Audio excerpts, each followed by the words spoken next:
오늘 우리에게 주시는 하나님의 말씀 누가복음 22장 31절부터 53절까지 말씀입니다. 누가복음 22장 31절부터 53절까지 말씀. 저와 함께 한 절씩 교독하시겠습니다. 시몬아 시몬아 보아라, 사탄이 밀처럼 너희를 체질하려고 너희를 소나기에 넣기를 요구하였다. 그러나 나는 내 믿음이 꺾이지 않도록 너를 위하여 기도하였다. 내가 다시 돌아올 때에는 내 형제를 굳세게 하여라. 베드로가 예수께 말하였다. 주님, 나는 감옥에도 죽는 자리에도 주님과 함께 갈 각오가 되어 있습니다. 그러나 예수께서 말씀하셨다. 베드로야, 내가 내게 말한다. 오늘 닭이 울기 전에 내가 3번 나를 모른다고 할 것이다. 예수께서 제자들에게 말씀하셨다. 내가 너희를 돈주머니와 자루와 신발이 없이 내보냈을 때에 너희에게 부족한 것이 있더냐? 그들이 대답하였다. 없었습니다. 예수께서는 그들에게 말씀하셨다. 이제는 돈주머니가 있는 사람은 그것을 챙겨라. 또 자루도 그렇게 하여라. 그리고 칼이 없는 사람은 옷을 팔아서 칼을 사라. 내가 너희에게 말한다. 그는 무법자들과 한패로 물렸다고 하는 이 성경 말씀이 내게서 반드시 이루어져야 한다. 과연 나에 관하여 기록한 일은 이루어지고 있다. 제자들이 예수께 말하였다. 주님 보십시오. 여기에 칼 2자루가 있습니다. 예수께서 그들에게 말씀하시기를 넉넉하다 하셨다. 예수께서 나가시어 늘 하시던 대로 올리브산으로 가시니 제자들도 그를 따라갔다. 그곳에 이르러서 예수께서 제자들에게 말씀하시기를 시험에 빠지지 않도록 기도하여라 하신 뒤에 그들과 헤어져서 돌을 던져서 닿을 만한 거리에 가서 무릎을 꿇고 이렇게 기도하였다. 아버지, 만일 아버지의 뜻이면 내게서 이 잔을 거두어 주십시오. 그러나 내 뜻대로 되게 하지 마시고 아버지의 뜻대로 되게 하여 주십시오. 그때 천사가 하늘로부터 그에게 나타나서 힘을 북돋우어 드렸다. 예수께서 고뇌에 차서 더욱 간절히 기도하시니 땀이 빗방울같이 되어서 땅에 떨어졌다. 기도를 마치고 일어나 제자들에게로 와서 보시니 그들이 슬픔에 지쳐서 잠들어 있었다. 그래서 그들에게 말씀하셨다. 왜들 자고 있느냐? 시험에 빠지지 않도록 일어나서 기도하여라. 예수께서 아직 말씀하시고 계실 때에 한 무리가 나타났다. 12 가운데 하나인 유다라는 사람이 그들의 앞장을 서서 왔다. 그는 예수께 입을 맞추려고 가까이 왔다. 예수께서 그에게 말씀하셨다. 유다야, 너는 입맞춤으로 인자를 넘겨주려고 하느냐? 예수의 둘레에 있는 사람들이 사태를 보고서 말하였다. 주님, 우리가 칼을 쓸까요? 그 가운데 한 사람이 대제사장의 종의 오른쪽 귀를 쳐서 떨어뜨렸다. 예수께서 말씀하시기를 그만해 두어라 하시고 그 사람의 귀를 만져서 고쳐주셨다. 그런 다음에 자기를 잡으러 온 대제사장들과 성전 경비대장들과 장로들에게 말씀하셨다. 너희가 강도를 잡듯이 칼과 몽둥이를 들고 나왔느냐? 함께 있습니다. 내가 날마다 성전에서 너희와 함께 있었으나 너희는 내게 손을 대지 않았다. 그러나 지금은 너희의 때요 어둠의 권세가 판을 치는 데다. 아멘. 사람은 사람의 일을, 하나님께서는 하나님의 일을 이라는 제목으로 하나님의 말씀 선포하겠습니다. 오늘 본문은 굉장히 좀 어려운 본문입니다. 이 본문 내에서 우리가 어떤 말씀을 취해야 될까 좀 고민을 많이 했는데요. 오늘 본문에는 예수님께서 칼에 관한 언급이 나옵니다. 예수님께서 제자들에게 칼을 준비해라 라는 말씀을 분명히 하셨죠. 본문 36절 38절 말씀을 보면 이르시되 이제는 전대에 있는 자들은 가질 것이요 배낭도 그리하고 검 없는 자는 겉옷을 팔아 살지어다. 그들이 여짜오되 주여 보소서 여기 검 둘이 있나이다. 대답하시되 족하다 하시니라. 자, 이 본문 말씀은 누가복음에만 나오는 말씀입니다. 그래서 주석가들이 이 부분을 어떻게 해석하는지에 대해서 좀 어려움을 많이 겪습니다. 제가 본 주석서에는 이걸 이렇게 해석하더라고요. 저 36절에 예수님께서 검 없는 자는 겉옷을 팔아 살아서 칼을 마련해라. 이 말씀은 마지막 때에 환란이 다가올 것이니 너희는 영적인 검, 말씀을 잘 준비해서 말씀으로 무장을 해라. 그러니까 이제 에베소서에 나오는 전신갑주와 연결해서 저걸 해석합니다. 그럼 38절에서 왜 예수님께서 족하다 이렇게 말씀하셨냐? 제자들이 너무 이 말씀을 1차원적으로 받아들여가지고 예수님 여기 칼 둘이 있어요 라고 얘기하니까 아휴 한심하다, 알았다 이런 식으로 대답하셨다는 거예요. 저는 이게 더 이상해요. 무슨 예수님께서 제 아들한테 그렇게 애매하게 여러분 예수님의 말씀은 애매한 게 없습니다. 자, 그렇다면 분명히 예수님께서 그러니까 다른 복음서에 나오지 않는 이유는 제 생각에는 이제 굳이 필요가 없어서 뺀 것 같긴 한데 누가는 이걸 강조하고 싶었던 것이죠. 예수님께서 과연 이 말씀을 통해서 우리에게 구체적으로 무엇을 말씀하시고자 하는 것인가? 이 본문을 해석하기 위해서는 아까 35절부터 39절까지 이게 누가복음에만 삽입되어 있는 말씀인데 이거를 해석하기 위해서는 또 누가복음에 나오는 이 칼의 사건을 다시 봐야 됩니다. 본문 49절부터 51절까지 말씀인데요. 그의 주위 사람들이 그된 일을 보고 여짜오되 주여 우리가 칼로 치리이까 하고 그 중에 한 사람이 대제사장의 종을 쳐 그 오른쪽 귀를 떨어뜨린지라. 예수께서 일러 이르시되 이것까지 참으라 하시고 그 귀를 만져 낫게 하시더라. 자, 요한복음에는 그 중에 한 사람을 베드로라고 그렇게 소개하고 피해자의 이름 대제사장의 종이 말고라라고 하는 이름까지 등장하죠. 그러니까 사건의 기술만 보면 요한복음이 가장 자세하게 이 사건을 전달하고 있긴 합니다만 누가복음에는 다른 복음서에서 나오지 않은 사건 두 가지가 나옵니다. 먼저 칼을 휘두르기 전에 예수님께 그 사람들이 물어봅니다. 우리가 공격할까요? 라고 물어봐요. 그리고 그 대제사장의 종의 귀를 예수님께서 고쳐주십니다. 고쳐주신 이야기도 누가복음에만 나옵니다. 그러니까 이 이야기 49절과 51절은 사복음서 가운데 누가복음에만 나오는 말씀이에요. 자, 칼로 치리까 하고 예수님께서 yes or no 그래라 말하라 대답하진 않으십니다. 근데 분명한 것은 그 칼을 든 사람들은 예수님께 일종의 허락을 구한 것이죠. 왜 구했겠습니까? 위에서 준비하라고 하셨으니까. 그리고 예수님은 마태복음 같은 경우에서는 칼을 집어넣어라. 칼로 든 자는 칼로 망할 것이다 라고 해서 굉장히 강력하게 칼을 휘두르지 마라고 하시는데 예수님께 누가복음에서는 이것까지 참으라라고 말씀을 하십니다. 자, 뭔가 다르죠. 뭔가 다른 이것을 왜 하셨냐 이겁니다. 그래서 이 어려운 본문을 해석하는 여러 가지 방법 중에 하나가 이것은 기독교인의 자기 방어에 대한 말씀이다 라고 해석하는 전통이 있습니다. 이 기독교인의 자기 방어에 대한 말씀, 전통은 굉장히 오래된 이 기독교계의 숙제라고 해야 될까요? 어려운 숙제 같은 이야기입니다. 왜냐하면 옛날부터 사람들이 물었습니다. 기독교인은 칼을 들고 무기를 들고 전쟁에 나가서 상대방을 죽이는 것이 허용되는가? 우리는 여호와의 증인의 집총 거부는 너무나 유명하죠. 우리나라에도 굉장히 오래된 사건이기 때문에 이 사람들의 집총 거부로 아주 그냥 징역 살고 그런 걸 알고 계실 겁니다. 그런데 진짜 찐 여호와의 증인 이 사람 중에는 집총 거부로 징역 20년 산 사람도 있어요. 그러니까 근데 우리나라는 징역을 아무리 오래 살아도 군복무 해야 됩니다. 그래서 이제 전설 같은 이야기인데 징역 20년 살고 이렇게 계속 왔으니까 거기는 훈련소 거기들도 야 쟤는 진짜 건들면 안 되겠다 싶어가지고 이렇게 해가지고 그냥 군대 보내서 그 부대에서도 총 안 들게 시켰다는 그런 이야기가 있어요. 행정병 시켰다는. 자, 여하튼 간에 이런 집총 거부의 전통은 생각보다 오래된 전통입니다.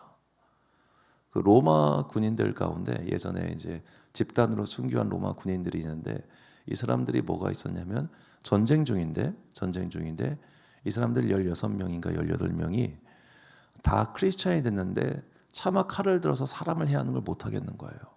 그래서 군인이 그러니까 적들 앞에서 지휘관의 명령에 항명을 해가지고 나는 더 이상 칼 들고 못 싸우겠다. 우리는 저렇게 같은 하나님의 형상으로 빚어진 저들을 죽일 수 없다. 이러니까 지휘관이 처음에 설득하다가 나중에 황당해가지고 다 사형을 시킨단 말이에요. 이 사람들이 모두 다 이제 가톨릭 교회에서는 순교자가 됐고 성인이 됐습니다. 이런 전통이 있어요. 그래서 지금 뭐 우리나라로서 상상이 못하겠지만 그 당시에 로마 제국 내에서 사제가 되면 군대를 안 가게 했습니다. 이게 이제 기독교 타락의 굉장히 중요한 원인인데요. 사제를 하면은 군대를 안 보내니까 귀족의 자제들이 너도 나도 사제가 된 거예요. 그때는 사제들 결혼해도 됐거든요. 그렇게 하니까 당연히 귀족들이 교회에 헌금을 많이 하겠죠. 내 아들가 있으니까. 그러면서 이제 로마 제국의 교회가 어마어마하게 부유해집니다. 그 사람들이 이제 동로마 제국에도 그대로 전통이 돼서 이 비잔티움 제국이 돈이 엄청 많았거든요. 그렇게 해서 이제 교회가 너무 돈 맛을 봐가지고 더 이상 신실하지 못하게 된 거죠. 물론 이런 단점도 있지만 장점도 있어요. 이게 좀 역사의 아이러니인데 그렇게 해서 교회가 돈이 많아졌으니까 뭘 했겠습니까? 그 비싼 양피지를 구해서 성경을 필사를 한 거예요.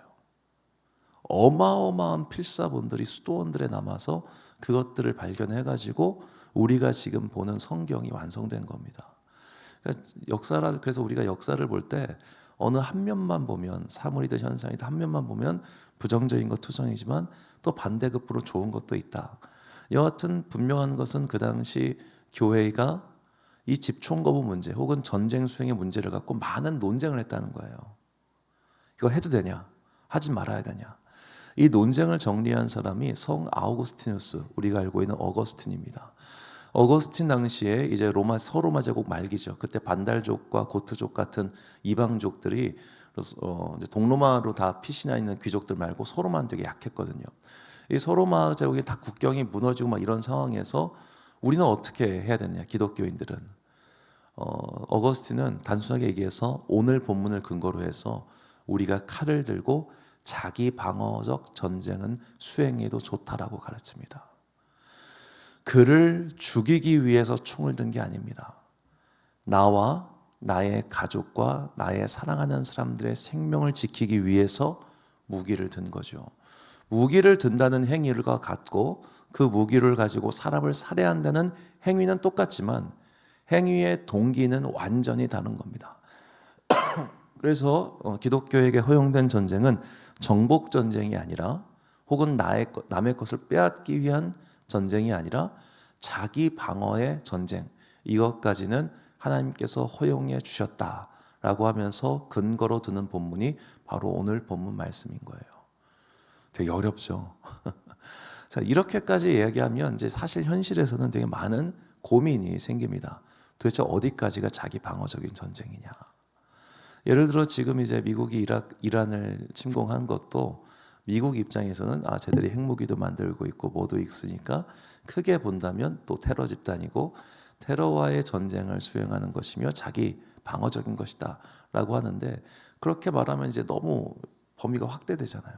그래서 이게 참 어려워. 현실에서 우리 믿음의 현실에서 나는 어디까지 나의 방어를 위해서 나의 일을 할 것인가. 나의 자기 보호를 위해서라면 우리는 얼마든지 이 보호의 범위가 확장될 수 있잖아요. 내가 나의 보호를 위해서, 나의 건강을 위해서, 나의 후일을 위해서 얼마든지 재산을 축적하고 건강을 위해서 염려하고 일하고 이런 것들이 얼마든지 가능해지기 때문에 이 중간점을 찾기가 되게 어려운 거예요. 또 그렇다고 해서 나는 아무것도 안 할 거야. 나는 무조건 하나님만 의지해. 라고 해서 아무것도 하지 않는 것 또한 성도의 바른 길은 아니라는 거죠. 제가 예전에 만났던 어느 성도님, 저는 그때 그냥 그 교회 출석하는 청년이었는데 그 담임 목사님께서 이런 얘기를 들려줬어요. 어느 날 밤 12시쯤에 그 안수 집사님이 전화를 하시더래요. 집사님 무슨 일이세요? 전화 받으니까 목사님 지금 저희 애가 아파요. 와서 기도해 주시면 나을 것 같아요. 무슨 소리냐고 집사님. 빨리 구급차 부으라고. 제정신이냐고. 급성맹장이었던 거예요 애가. 그런데 이 안수 집사님이 신앙이 너무 투철해가지고 목사님께서 안수 기도하면 나. 그래서 구급차를 부른 게 아니라 목사님을 부른 거예요. 자, 그런 어떻게 보면 조금 치우친 모든 것들 다 하나님께서 하실 거야라는 그런 마음. 또 어떤 분들은 내 아내가 부활할 거야 해가지고 자기 아내의 실수는 집안에 그대로 두신 분도 있어요. 부활할 거야. 70일 지나면 부활할 거야. 40일 지나면 부활할 거야. 라고 하면서 토픽에 나올 감이죠. 우리는 이런 신앙들을 보면서 야 저건 신앙이 아니야. 이상한 거야. 라고 치부를 합니다. 그럼 도대체 어디까지가 이상한 거고 어디까지가 내가 해야 될 일입니까? 이거를 우리가 정말로 믿음의 양심에 따라서 열심히 정하고 지켜야 되는 거예요. 사도 바울은 말합니다. 로마서 12장 8절과 21절 말씀 보니까 할 수 있거든 너희로서는 모든 사람과 더불어 화목하라. 악에게 지지 말고 선으로 악을 이기라. 바울은 너희는 무조건 모든 사람과 화목해야 돼 이렇게 말하지 않아요. 할 수 있거든이란 조건절을 붙여놓습니다. 왜냐하면 분명히 우리에게 악의를 가지고 다가오며 우리의 재산을 뺏으려고 하며 심지어 우리를 죽이려고 하는 자들이 있기 때문에 그들과도 화목하게 지내라. 노. 성경은 특히 이단의 문제에 대해서 이단은 단호하게 대처하라고 몇 번이나 이야기를 합니다. 모든 사람에 대해서 닫아주이라 이거는 아닌 거죠. 사랑은 질서가 있어야 됩니다. 질서가 없는 건 사랑이 아니죠. 하나님은 무질서의 하나님이 아니십니다. 무질서는 평화를 해칩니다. 하나님은 평화의 하나님이시기 때문에 무질서는 하나님과 대항하는 것이죠. 그런데 질서를 잡기 위해서는 규율이 필요하고 규율을 지키게 하기 위해서는 위력, 힘이 필요한 겁니다. 경찰이 아무것도 없이 말로만 아우 그만하세요 그만하세요 하면은 누가 경찰 말 듣겠습니까? 여차하면 경찰은 테이저건도 쏠 수 있고 때로는 더 위협적인 상황이면 실탄도 쓸 수 있는 합법적인 무력을 갖추고 있기 때문에 사람들이 질서에 순응하는 것 아니겠습니까? 근데 그런 거 없으면 누가 경찰 말 듣겠냐고요.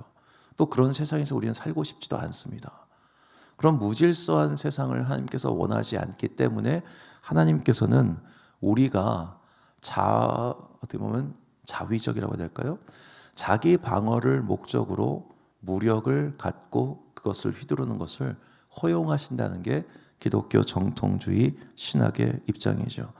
예를 들어 출애굽기 22장 2절과 3절 말씀을 보면 도둑이 뚫고 들어오는 것을 보고 그를 쳐 죽이면 피 흘린 죄가 없으나 해 돋은 후에는 피 흘린 죄가 있으리라. 도둑은 반드시 배상할 것이나 배상할 것이 없으면 그 몸을 팔아 그 도둑질한 것을 배상할 것이요. 자, 밤에 도둑이 들어왔다. 그냥 모르고 과실이 아닌 고의가 아닌 그를 과실치사일 경우는 죄가 없다. 그러나 해가 떠가지고 얼굴을 확인할 수 있는데 그러고도 그를 죽이면 그거는 죄가 있다. 이렇게 이야기를 하는 겁니다. 그러니까 그 긴급한 순간 네가 자기 방어를 위해서 휘두른 무기에 대해서는 핏값을 묻지 않겠다고 하시는 거죠. 적들이 쳐들어오는데 기도하는 건 물론 의미가 있습니다. 그런데 그냥 내가 죽을 각오가 되어 있는 것이 아니라면 순교할 각오가 되어 있는 것이 아니라면 무기를 들고 자기 방어를 위해 싸우는 것은 또 당연한 일이겠죠. 이 신학적 딜레마를 다룬 작품이 영화 작품이 미션이에요. 그 가브리엘의 오보에라고 하는 그 아주 예쁜 선율이 흐르는 그 영화 미션은 기독교인의 이 딜레마를 상징하는 장면입니다. 적들이 우리의 생명을 지키기 위해 쳐들어올 성령과 재산을 빼앗기 위해 쳐들어올 때 무기를 들고 적극적인 자기 방어 전쟁에 나설 것이냐 아니면 얌전히 죽을 것인가. 영화는 그 장면을 두 개 다 보여주면서 우리가 둘 중 어느 것을 선택해도 그리 틀리지 않는 것 같다라고 하는 감독의 개인적인 견해를 밝혀요. 어느 게 더 맞는 것이냐는 모른다는 겁니다. 하지만 성경은 분명하게 우리가 자기 방어적인 그런 전쟁을 선택하는 것에 대해서 죄를 묻지 않으십니다. 자, 오늘 이 설교는 새벽에 던지기엔 너무 좀 무거운 주제이긴 하지만 본문이 그러니까 저도 어쩔 수가 없어서 했습니다만 분명한 것은 우리가 나의 해야 될 일을 등한시한 채 하나님께 모든 것을 다 맡기고 하는 건 게으른 거예요. 엄마 나 이거 안 할래. 엄마가 다 해줘. 이것과 뭐가 다르겠습니까? 나는 나의 일을 하고 하나님께서는 당연히 하나님의 일을 하실 겁니다. 오늘 내가 부름받은 삶의 자리에서 나의 삶의 의무를 게을리하지 않는 지혜롭고 부지런한 우리 모두가 되시기를 주님의 이름으로 축원합니다. 전쟁에 관한 다윗의 고백의 말씀이 오늘 우리 삶의 작은 방향이 되기를 소망합니다. 시편 18편 30절과 39절 말씀 우리가 찬 목소리로 읽겠습니다. 시작. 하나님의 도는 완전하고 여호와의 말씀은 순수하니 그는 자기에게 피하는 모든 자의 방패시로다. 주께서 나를 전쟁하게 하려고 능력으로 내게 띠띠우사 일어나 나를 치는 자들이 내게 굴복하게 하셨나이다. 아멘. 사랑하는 지혜빛 광성교회 성도 여러분, 그리고 이 새벽 함께 깨우고 계신 귀한 주님의 자녀 여러분, 하나님께서는 우리에게 분명히 우리의 일을 하라고 하십니다. 그 일 가운데는 나의 생명과 그리고 나의 소중한 사람의 생명을 지키기 위한 나의 적극적인 행동 또한 포함되어 있습니다. 그러니까 뭐든지 과유불급인 거예요. 이것이 과해서 내가 모든 것을 하려고 하는 것도 잘못된 것이고, 이것이 너무 부족해서 나는 아무것도 못해요, 하나님 다 해주세요, 이것도 문제인 거예요. 우리는 그래서 기도해야 됩니다. 성경은 우리의 삶의 매우 세밀한 부분까지 모든 것을 가르쳐 주지 않습니다. 어떻게 알겠습니까? 성경에 뭐 자판기가 나옵니까? 스마트폰이 나옵니까? 다 가르쳐 주지 않아요. 그래서 우리가 기도해야 되는 것이고, 그래서 우리가 묵상하면서 오늘 말씀을 나의 삶에 어떻게 적용해서 실천해 갈 것인가, 이거를 계획하고 또 해야 되는 겁니다. 이 어려운 사명에 우리를 부르셨고, 또 이 어려운 자리에 우리를 함께하게 하셨습니다. 날마다 기도함으로 말미암아 나는 나의 일에 충성하고 또 하나님께서 하시는 일을 기대와 소망 가운데 기다리는 복받는 여러분과 제가 되시기를 주님의 이름으로 축원합니다. 기도하겠습니다. 사랑과 은혜가 충만하신 아버지 하나님, 주님께서 칼을 들고 우리의 싸움을 하라고 하셨습니다. 기독교인으로서 나의 생명을 해하려고 하는 자들, 나를 위협하는 자들에 맞서서 싸운다는 그 기준이 너무 애매해서 우리도 혼동을 겪을 때도 분명히 있습니다. 그때마다 주님, 기도하는 자들에게 선한 마음을 허락해 주셔서 우리의 싸움의 범위가 어디까지인지, 우리가 어디까지 행해야 되고 어디까지 나아가야 되는지를 주님 말씀을 통하여, 기도를 통하여 깨닫게 하여 주시옵소서. 그리하여 우리가 평생 동안 하나님이 하실 일을 기대하는 가운데 나 또한 충성스럽게 나의 삶의 자리에서 게을르지 않게 일하는 지혜롭고 현명한 주님의 자녀들 되게 하여 주옵소서. 4월의 마지막 주입니다. 이 주간 우리가 또 열심히 잘 살아서 5월의 기쁨을 맞이하게 하여 주시옵소서. 올해는 또 많은 가정의 행사와 또 휴일들이 있습니다. 육신의 쉼을 얻는 동안에 영적인 충전도 얻게 하여 주시옵시고, 더욱더 하나님께 기도하고 충성하는 가운데 주님의 말씀과 인도함을 받는 거룩한 주의 종들 되기를 간절히 소망하오며, 이 모든 말씀 우리 구주 예수 그리스도의 이름으로 기도드립니다. 아멘. 오늘의 기도 제목입니다. 하나님의 사람은 하나님께서 모든 것을 다 해주시길 멍하니 기다리는 게으른 자가 아닙니다. 삶의 사명에서 눈 돌리지 않는 현실 감각을 일깨워달라고 기도하십시오. 오늘 주신 기도의 제목 가지고 기도와 묵상에 힘쓰는 하루 되시길 바랍니다. 기도하겠습니다.